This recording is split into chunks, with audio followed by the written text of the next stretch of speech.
What's going on, everybody? Welcome back to another episode of Giving All of My Experience. I am your host, Rashad, And I'm your hostess, Sade. and we're here with another episode, of course. Last week we talked about budgeting, zero-based budgeting, and this week we want to talk about emergency fund 101, how to save and make every dollar count, especially when you have unexpected expenses pop up. A lot of people get emergency funds confused with regular saving plans, as in like vacations, shoes.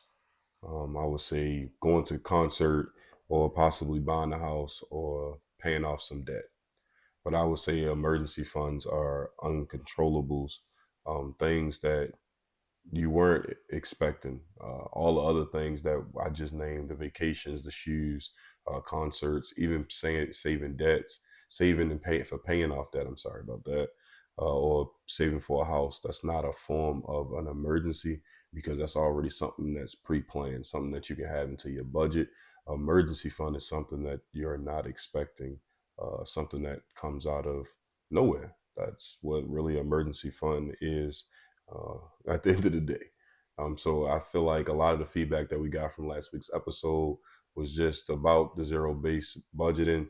But then a lot of people asked about, well, how are we supposed to save? How are we supposed to build any type of savings of emergency fund or savings toward a house or anything like that if we're doing the zero based budgeting? But the thing about it is that you just add that until your day to day budget. And we're going to talk more about that in this episode.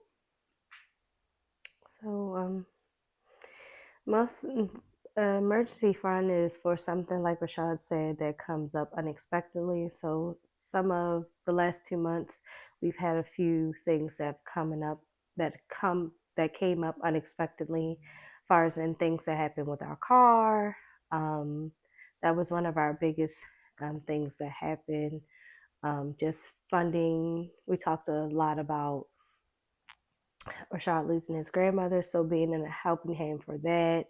But one thing that we've had to just we've had to overcome of losing almost all of our savings is the car. It started to act up, so there are some things that needed to be repaired on the car, and we happen to have our emergency fund there ready for us to use it. So we were able to get that emergency fix right away because we had that emergency fund. Yeah, I mean, at the end of the day, I really feel like emergency funds just, like I said, it just covers the uncontrollable. When it comes down to like vacations and stuff like that, you know what around what time of the year that you want to take a vacation. Like prime example for us, we want to take a family vacation this summer, even if it's just something simple, just driving to VA to go to the Virginia Beach. I said Peach, to go to the Virginia Beach, or maybe it may be something extravagant as going to Disney World. That's something that's pre-planned. So that's something that you will put in your budget, something that you will put 50 to 100, maybe $500 to the side because you know in December of 2025 you're going to go to X location. But you will never know when your brakes will give out on you. You will never know when you will lose a family member. You will never know when your roof starts leaking at your house. You will never know when you're going to get fired unless you're one of the people who consistently come to work late or you're just not doing your job in general. You should be bracing yourself for that. But that's the reason for emergency funds is to brace for situations like that. I think I seen something about emergency fund being a lifeboat when your life is flooded. And like Sade just said, the only reason why we've been able to still paddle in the midst of our flooding season is because we had that money, that surplus put to the side. And I think a lot of people get emergency fund confused with just regular savings. I see people say things like, oh, I'm putting this $100 to the side for my tennis. Cool, whatever. But what are you putting $100 to the side for if say you can't make it to work these next couple of days? Are you going to have money to the side for that situation?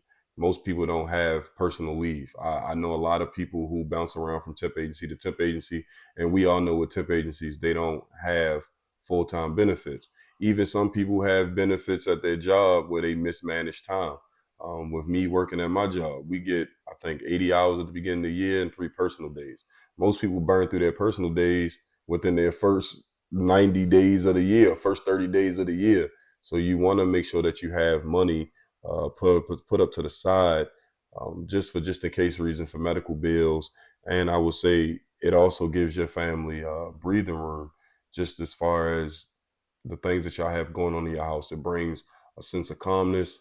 Um, it just brings peace. I don't really know no words to really explain the feeling, but you know when you have $1,000 in the kitty fund, $2,000 in the kitty fund, $3,000 in the kitty fund, you really feel secure because even if something start happening, anything little, you know that you got money to just throw it away. Like let's get it fixed. There's no reason to worry about it. Like Sade said, my brakes decided to go bad. My calibers went bad, the brake hose went bad, and it cost about, I want to say like almost close to $1,000 altogether just to get everything fixed. And the reality of it is that in the past we haven't had that put up to the side. We've BS'd with our money. We played around with it, and we thought because we were making good money that, oh, we can just wait until we get paid. But it's good to always have at least $1,000 put to the side. I seen an article, um, and it said I think 69% of Americans don't have $1,000 put up for a rainy day. And when I say $1,000, I'm not talking about personal loans or a credit card. I'm talking about 30. Oh, sorry, I said 30. Talking about $1,000 in liquid cash.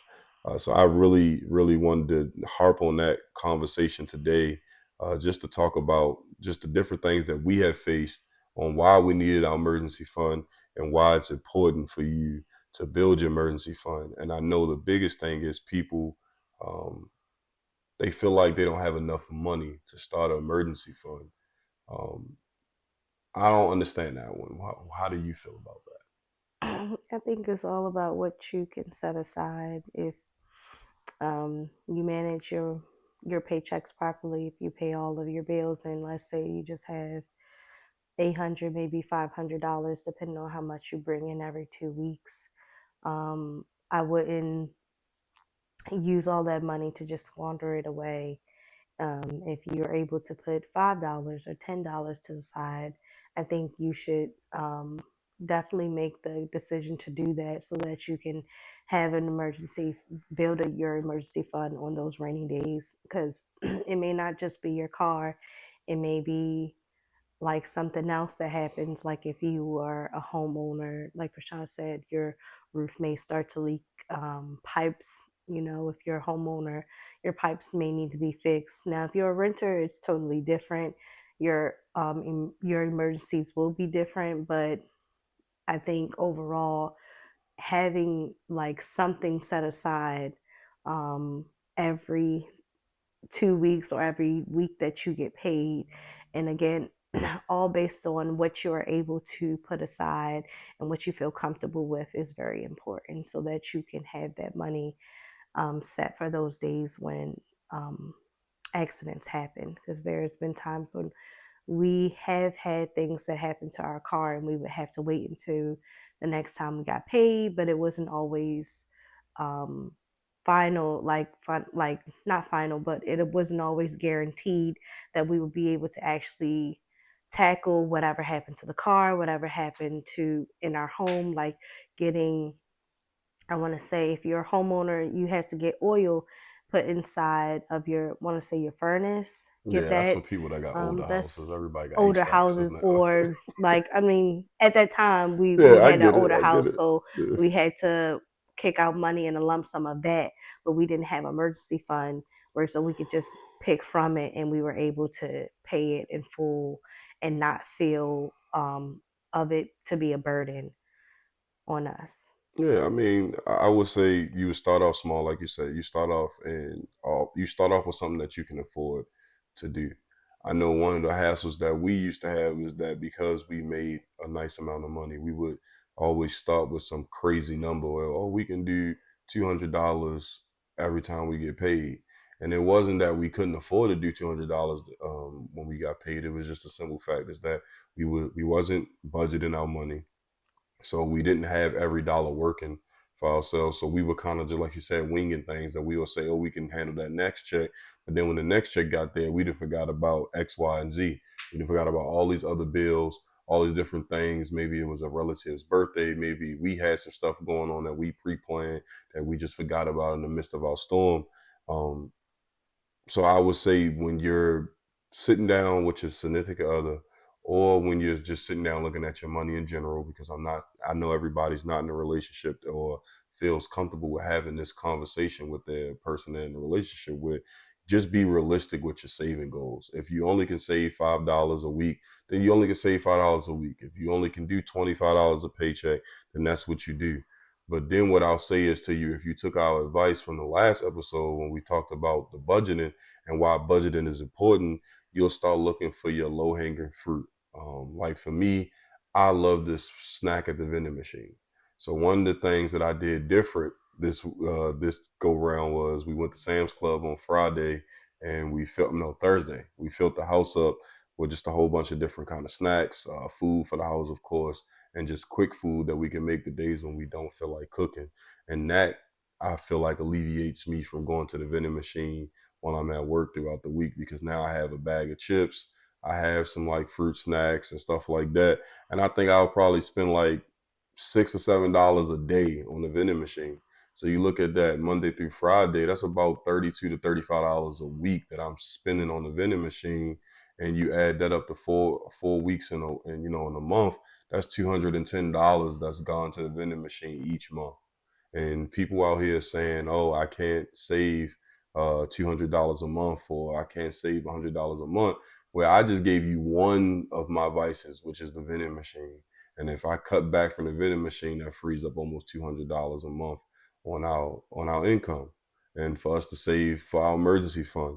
And I'm pretty sure, like Sade, she loved Dunkin' Donuts. That was her thing in the morning. Every morning she will go get ready to go to work. I will always get a notification about $5 here or $3 there. You do that 5 times a week. That's $25 to $30 a week. You look at that times four is about $120 a month. Like it's just it's a lot. That's a lot. That's a lot of money that you're spending each and every week.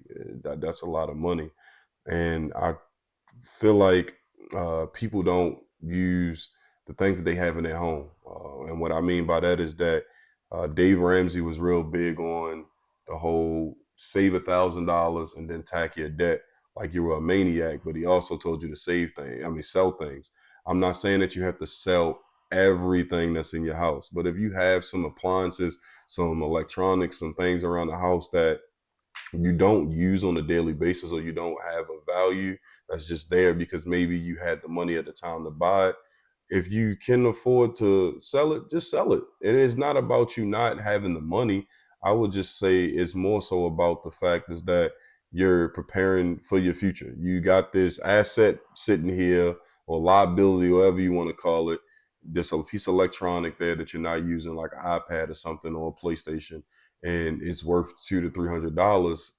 Let's take that, spend it, add it to our savings account, add it to our emergency fund. What would you say to the people out there that is discouraging themselves from saving? I would tell them to bet on yourself. You'd be surprised at what you can actually do. Just example of look at your low hanging fruit and add those dollars up. Prior to me spending I used to spend a lot more going to like eating, just not going to Dunkin' Donuts, but also ordering out at work. So I would spend about $70 a day, and I used to add that all up and realize how much I was taking away. But then I would say that, oh, I don't have the funds to save or anything like that. So I would say bet on yourself more. Don't be afraid to do it. And whatever you realize that is your low hanging fruit, I would say to take that 70 or $26 or $30 and put that in your savings. And from there you can increase the amount. Um, that you are putting inside of your savings, because never say never, or never tell yourself that you can't do something, because you'd be surprised at the things that you're spending on, like your subscriptions, the things that you're not even using as much. Like if you have a Netflix or Hulu account or any of those streaming sites, which most people use, but some people Hmm. really don't use them as much. Most people But pay up to like they said. I think they said $30 a month on subscriptions that they don't use. yeah, even your apps on your phone. Like I was telling my mom this maybe last month, and I was like, look at the things that you pay for. Because she was like, I have all these subscriptions. And she probably won't even realize that they're gone if you take that amount that you spend on your subscriptions and add it all up. You could put that money towards your saving monthly, depending on your financial situation. Which my mom is monthly for those who are working Or bi-weekly or bi-weekly. weekly. Hmm. And I think that is a good way to start your emergency fund. Yeah, I think a lot of people that the subscription thing is probably the biggest one because you look at, let's just say you have Hulu, Netflix, and HBO Max, but you really only really like to use Netflix. Then what do you have the other two for? Like I said, most people spend about $30 a month. If you cut out two of those subscriptions, that's about $30 right there. That's $300, $360 for that year. That just gives you like a peace of mind, just to make sure that you have the emergency funds.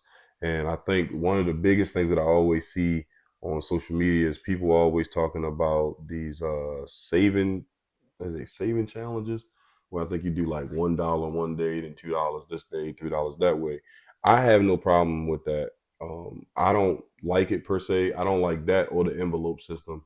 And the reason why I don't like those two options is because I feel like your money should always accrue some type of interest, that it should be working for you even while you sleep. And yeah, high yield savings accounts is not like the stock market. Most high yield savings accounts offer you up to 5% for the good ones. 4.75% is where I've been seeing it averagely for some people, and some people go as low as like 3.75% for as far as your APY on your interest on your savings account. Um, I'll put some list of some high yield savings accounts in the description just for people who don't know what banks have high yield savings accounts. But in most banks, they pay you 0.0001% APY, which is really not nothing. It's just a penny. But then you have accounts like SoFi. I think Robinhood does it. M1 Finance and Ally Bank is another one that's pretty good. And they offer you up to almost 5% and entrance on your money. So I would prefer you to put your money into a high yield savings account. And I would say put your emergency fund in a high yield savings account. When it comes to saving, that's a whole nother topic. I don't even want to start spearing y'all here with that one. But for your emergency fund, I believe your emergency fund should always be in the high yield savings account because it's accruing some form of entrance. And that will be at the first of every month. You get some money added onto your balance. Um, I would say to the people out there that discourage themselves when it comes down to the money and saving money is that you don't need a whole bunch of money to get started. You just need to get started. Just putting your first initial $25 to the side, your first $50 to the side, your first $100 to the side is the biggest thing. And just treat it like you don't have it. And the biggest thing is the same philosophy that I use in investing is that you don't invest what you can't afford to lose, and you don't put money in your emergency fund that you can't afford to lose. And it's not that you're losing it. What I mean is that you can't afford to lose it in the short term. Because like I said earlier, is that me and Sade could easily say, oh, we can do $200 a check to put away for our savings. But realistically, if you're not budgeting your money, if you don't have every dollar working for itself, that $200 could be snatching from half of a bill or maybe an entire bill. So if you're only able to do $25, only do $25. Because if you do 100, something's going to happen to where now you're going to need to take the entire 100 away. And that's what happened to us. we would put away $500 on a check and be like, all right, cool, we got $500 in our savings account towards our emergency fund. And then something will happen along the lines, either we overspent or we mismanaged some money to where now we didn't took 250. Oh, I only need 250.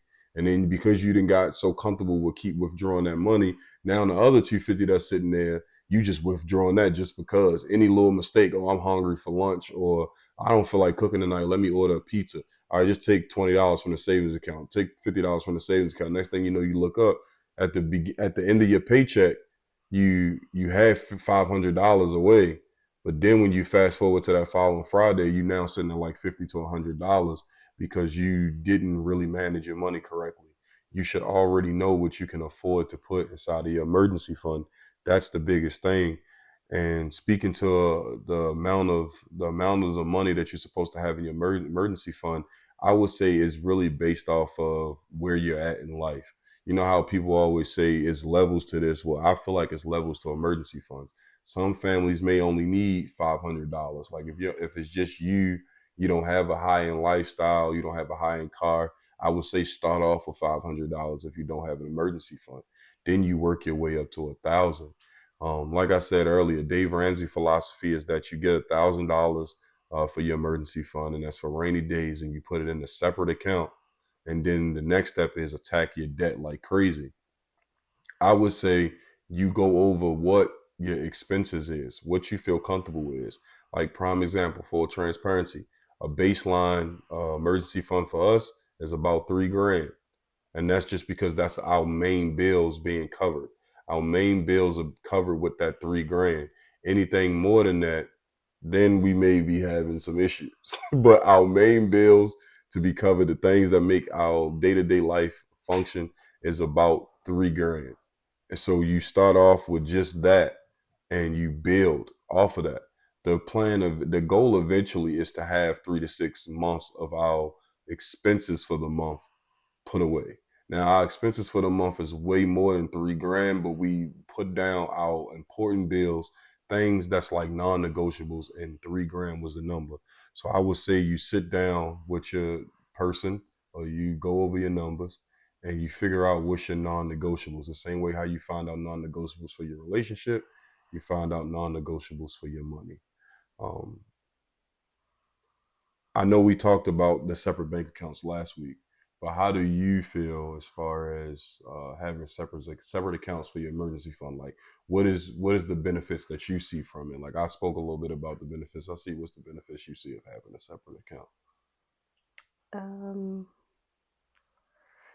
I don't see too many benefits of having a separate account only because I know that that is a more um, that's an easier way for you to be Now, when I say separate account, I'm saying as far as saving your money in a separate okay. account, not us having separate accounts. I know I kind of Okay. worded that weird. So, not us having separate accounts. When I'm saying separate accounts, I'm saying like, all right, we have our SkyPoint account as our main account, the account that we use for day to day.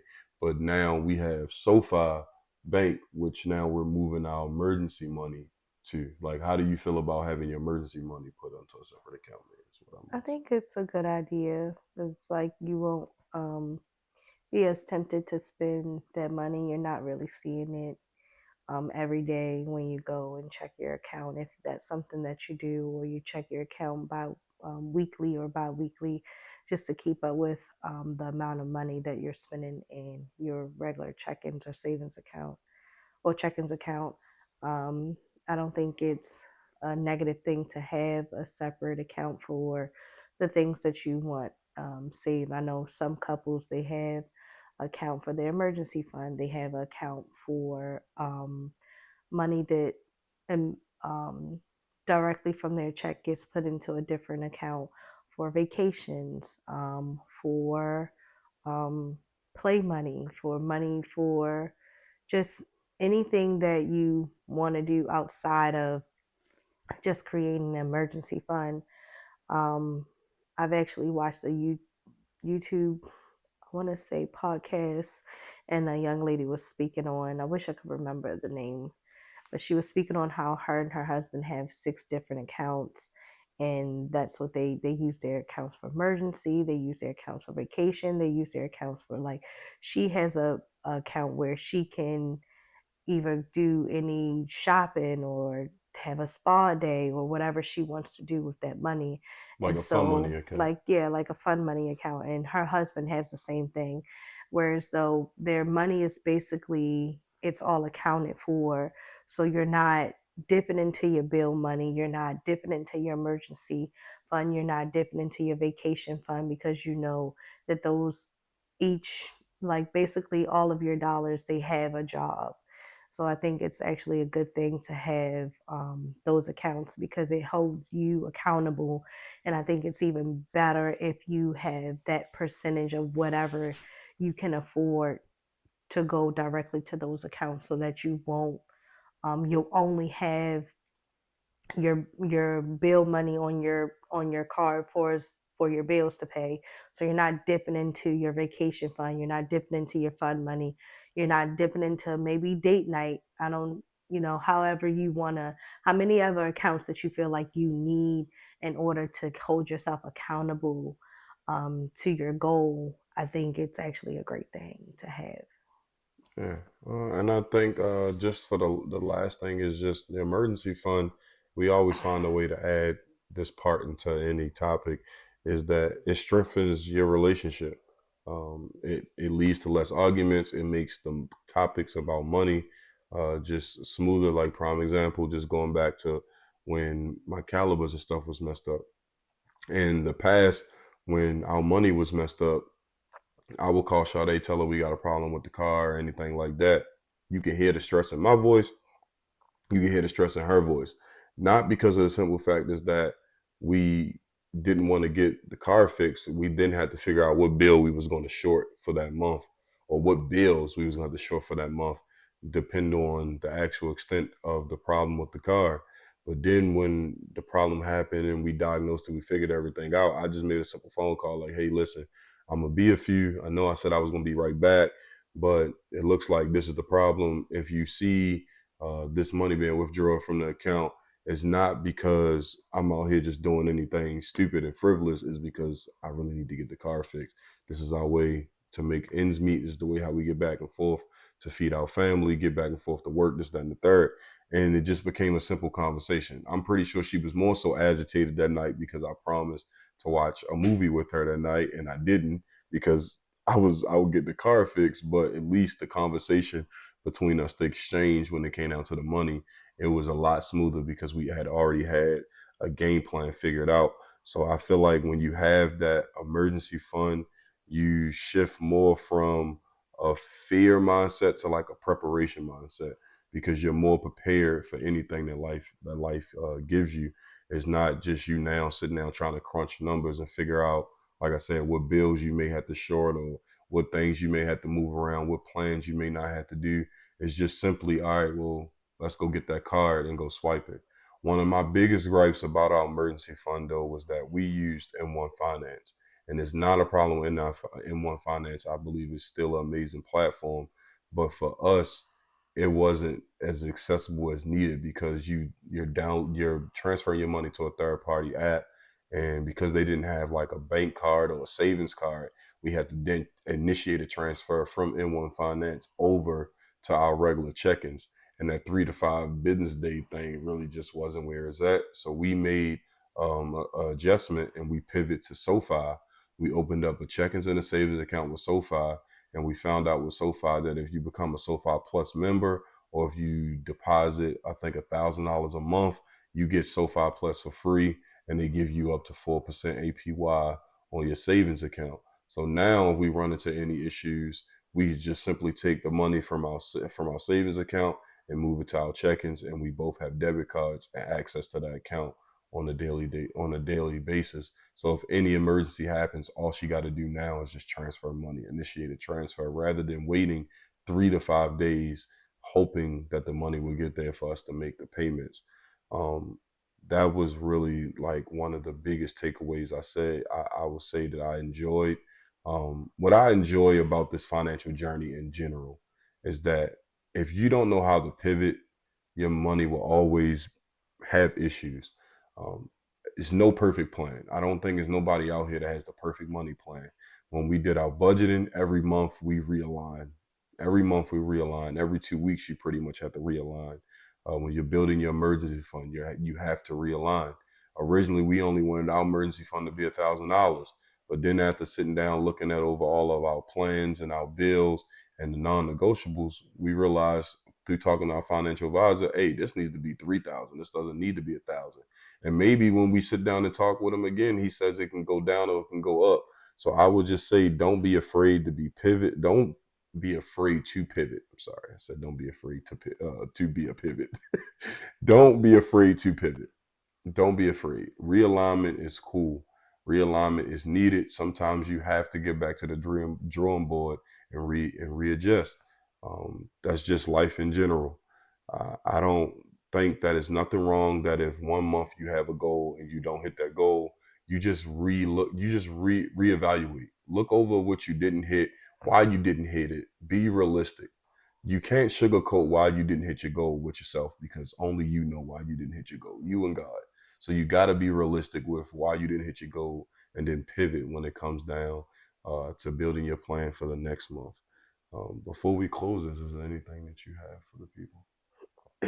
I mean, you pretty much summed it up as far as in like when you're saving your emergency fund, and don't be afraid to readjust or reset. Um, However, you need to reset. It's not a bad thing. It's a way of you saying that you're not going to give up, that you're going to keep trying, and that's all that matters is that you don't give up and that you keep trying. That means you're going to reach um, your goals even more because you're making the adjustments that you need to make in order to bring your plan to life. Yeah. Um, I hope that we gave some valuable information. It's just what it comes down to your emergency fund, why it's important, just giving some real life examples on the emergency funds and how it was vital for our life. Um, we wanted to make this episode short and simple. We didn't really want to harp on it too much. We just wanted to be able to piggyback where we left off next week, from last week. As everybody knows, May is Women's Month, but it's also Mental Health Month. So I believe our next episodes, I'll try to make sure that we focus more on the mental health and just honoring the women in our life. This upcoming Friday is my birthday, but then everybody knows that this upcoming Sunday is Mother's Day. So I encourage everybody to just love on the woman that you have in your life, even when you piss her off, like I piss my wife off.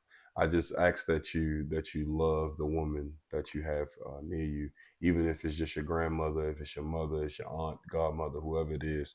Appreciate that woman that's in your life. Until next time, I am your host, Rashad, And I'm your hostess, Sade. and we will see you next week with one of our unscripted episodes. I'll say this one is an unscripted episode. Until next time.